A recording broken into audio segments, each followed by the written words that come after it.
سپێکی چینە دۆکی خۆشەویست و باس لە پێشانگایەکی شێوەکاریەکەین کە بۆ شێوەکاری دیار زۆر بەڕێز نزار محەممەد کرایەوە بەشێک لە تابلۆ هەرە دیارەکانی ئەم شێوەکارە دیارە توانرا کە لە ڕێی پێشانگاکەەوە نمایش بکرێت کە بەشێکی زۆر لە کارەکان تایبەت بوون بە سروشتی کوردستان و تواندا کە بە شێوازێکی جیاواز بخرێنە بەرچاوی ئاماجەبووان و بینەرانی پێشانگاکە.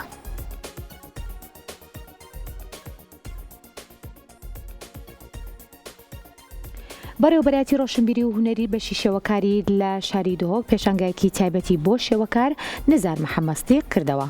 لەم پێشانگایە 22 تابلۆ نمایش کرا کە هەمویان بەڕەنگی زەیتی دروست کراون و گزارشتن لە سروشتی کوردستان. نزار محەممەد لە تابلۆکانیدا زیاتر گرنگی بە پاکی ژینگەداوە و هەندێک لە سروشتی کوردستانی لەگەڵ خەیاڵی هونەری خۆی تێکەڵ کردووە.